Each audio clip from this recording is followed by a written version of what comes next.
Hello, welcome back. പുതിയൊരു വീഡിയോയിലേക്ക് എല്ലാവർക്കും സ്വാഗതം.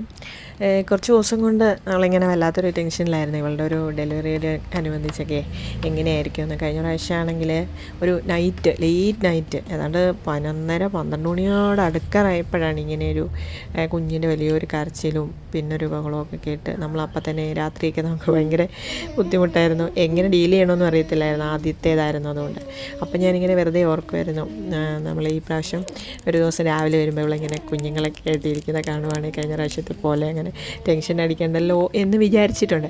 അങ്ങനെ ഞാൻ ഇന്ന് രാവിലെ പോയി നോക്കിയപ്പോഴത്തേന് കണ്ട കാഴ്ചയാണിത് കേട്ടോ. ഈ വെളുപ്പിന് ഏതോ ഒരു സമയത്തായിരുന്നു ഈ ഉള്ള ഡെലിവറി എന്നാണ് എനിക്ക് തോന്നുന്നത്. കാരണം നമ്മളിങ്ങനെ ഒച്ചയോ ഒരു ബഹളമോ നമ്മൾ കേട്ടില്ല. അന്നിങ്ങനെ ജസ്റ്റ് ഓരോ കുഞ്ഞു വരുമ്പോഴും വലിയൊരു കരച്ചിൽ. അത് കഴിഞ്ഞ് പിന്നെ പ്രശ്നമൊന്നുമില്ല.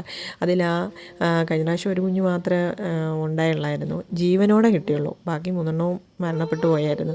അപ്പോൾ ആ ഒരു കുഞ്ഞ് ഭയങ്കര നിലവിളി, അതിൻ്റെ നിലവിളിയായിട്ടാണ് ഞാൻ ചെന്ന് നോക്കിയത് തന്നെ. അപ്പോൾ ഇപ്രാവശ്യമാണെങ്കിൽ ഇവർ പൊതുവേ ഭയങ്കര സൈലൻ്റാണ് ഈ കുഞ്ഞുങ്ങൾ. പക്ഷേ രാവിലെ ജസ്റ്റ് ഉണ്ടായതേ ഉള്ളൂ. ഈ കറുത്ത ഒരു കുഞ്ഞുണ്ട്, ഇതിനകത്ത് 2 ജിഞ്ചർ കുഞ്ഞുങ്ങളാണുള്ളത്. അവരിങ്ങനെ മൂവ് ചെയ്യുന്നതൊക്കെ കാണാമായിരുന്നു. പക്ഷേ ഈ കറുത്തൊരു കുഞ്ഞ് ഇങ്ങനെ അനക്കമില്ലാതെ കിടക്കായിരുന്നു. അത് ഞാൻ ഒന്ന് വെയിറ്റ് ചെയ്ത് അവൾ തന്നെ അതിനെ കുറേ നക്കുകയും ഒത്തിരി എന്തൊക്കെയോ ശ്രമിക്കുന്ന പോലെയൊക്കെ എനിക്ക് തോന്നി. പിന്നെ ഞാനതിനെ കയ്യിലെടുത്തൊക്കെ നോക്കി, അപ്പോഴത്തേനും അത് ജീവനില്ലാത്ത പോലെയാണ് എനിക്ക് തോന്നി. ഞാനിങ്ങനെ ഓരോ വീഡിയോയിലൊക്കെ കണ്ടിട്ടുണ്ട്, അതുപോലെ ഇങ്ങനെ അതിൻ്റെ ചങ്കത്തൊക്കെ കുറേ നേരം ഒന്ന് തട്ടിയും അങ്ങനെയൊക്കെ ഒന്ന് ശ്രമിച്ചു നോക്കി. പറ്റത്തില്ലെന്ന് കണ്ട് ഞാനിവിടെ ഇട്ടിട്ട് തുണിയൊക്കെ എടുക്കാൻ വേണ്ടി അകത്തോട്ട് പോകുമ്പോൾ ഇവൾ ഭയങ്കരമായിട്ട് നിലവിളിക്കുക, മിയാവും മിയാവും എന്ന് പറഞ്ഞിട്ട്. അപ്പോൾ നമ്മൾ അടുത്ത് ചെല്ലുമ്പോൾ അതിനെ നോക്കുകയൊക്കെ ചെയ്യുമ്പോൾ അവൾക്കൊരു ഇച്ചിരി സമാധാനവും. അപ്പം വീണ്ടും ഞാൻ അങ്ങോട്ടും ഇങ്ങോട്ടും മാറുമ്പോൾ വീണ്ടും ഇതുപോലെ തന്നെ ഇവളങ്ങനെ നമ്മളായിട്ട് ഭയങ്കര അടുപ്പമുള്ളൊരു ടൈപ്പ് പൂച്ചയേ അല്ല. പക്ഷേങ്കിൽ ഇപ്പോൾ ഇങ്ങനെ നമ്മളെ വിടാതെ ഇങ്ങനെ വിളിച്ചുകൊണ്ടേ ഇരിക്കുന്നത്. അപ്പോൾ എനിക്ക് മനസ്സിലായി ആ ഒരു കറുത്ത ഒരു കുഞ്ഞിനെ രക്ഷിക്കാൻ വേണ്ടിയിട്ടാണ് ഇവളിങ്ങനെ നമ്മളോട് ഇങ്ങനെ പറഞ്ഞുകൊണ്ടേ ഇരിക്കുക, എങ്ങനെയെങ്കിലും അതിനെ രക്ഷിക്കുന്നത്. അപ്പോൾ അതിൻ്റെ മനസ്സിലുള്ളതല്ലേ അതിങ്ങനെ പ്രകടിപ്പിക്കുക, അതിന് പറയാൻ അറിയത്തില്ലല്ലോ. ബാക്കി 2 കുഞ്ഞുങ്ങളെ നക്കി തുടച്ചൊക്കെ വെച്ച് ഇതിനെ കുറേ ശ്രമിച്ചു, നമ്മളും ശ്രമിച്ചു. പക്ഷേങ്കിൽ അതിനെ കിട്ടിയില്ല. നല്ലൊരു കുഞ്ഞായിരുന്നു. തലയിൽ ഇങ്ങനെ ഒരു ഇതുപോലെ ജിഞ്ചറിൻ്റെ കളറും ഒരു വെള്ള കളറും അങ്ങനത്തെ ഒരു 3 വര പോലെ ഇങ്ങനെ ഒരു വെറൈറ്റി ആയിട്ട്, ബാക്കി ബോഡി ഫുള്ളും കറുപ്പ്. ശരിക്കും നമ്മൾ കിമ്മുകുട്ടനെ പോലെ ഒരു കുഞ്ഞിനെ കിട്ടുമെന്ന് ഒരു പ്രതീക്ഷയുണ്ടായിരുന്നു. അവൻ്റെ ഷേപ്പുള്ള ഒന്നുമേ ഇല്ല. ഈ ഫീമെയിൽ ക്യാറ്റിൻ്റെ ആണെങ്കിൽ തന്നെ മുഖത്തിങ്ങനെ സൈഡിലായിട്ടൊരു ചെറിയൊരു ജിഞ്ചറിൻ്റെ ഒരു പാട് പോലെ എന്തോ ഉണ്ട്.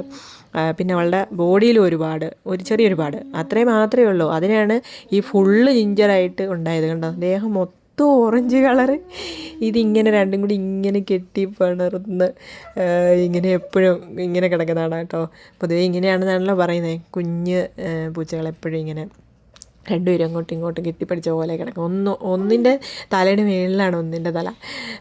അങ്ങനെയാണ് അവർ കിടക്കുന്നത്. പിന്നെ ആ കറുത്ത കുഞ്ഞിനെ കണ്ടില്ല, അത് അനങ്ങുന്നേ ഇല്ല. പക്ഷെ ഒരുവിധം വലിയ കുഞ്ഞൊക്കെ ആയിരുന്നു അത്, പക്ഷേ നമുക്ക് കിട്ടിയില്ല. അപ്പോൾ ഏതായാലും ഈ വെളുപ്പിനെങ്ങാണ്ടാണ് ഈ സംഭവം ഉണ്ടായത്. അപ്പോൾ അവളുടെ ഒരു ഭാവമൊക്കെ കണ്ടപ്പോൾ നമുക്ക് മനസ്സിലായി. എന്തായാലും നമ്മുടെ ഒരു വലിയൊരു ടെൻഷൻ അങ്ങ് മാറി കിട്ടി കേട്ടോ. കുറേ ദിവസങ്ങളായിട്ട് ഈ ഒരു വല്ലാത്ത ടെൻഷനായിരുന്നു, എപ്പോഴായിരിക്കും എങ്ങനെയായിരിക്കും കുഞ്ഞുങ്ങളൊക്കെ മരിക്കാതെ കിട്ടുമോ അങ്ങനെയൊക്കെയുള്ള ഭയങ്കര ടെൻഷനായിരുന്നു. ഏതായാലും അതിൽ ഏതായാലും കുഞ്ഞുങ്ങൾ വന്നോടെ നമ്മൾ ടെൻഷൻ ഇച്ചിരി കുറഞ്ഞിട്ടുണ്ട്.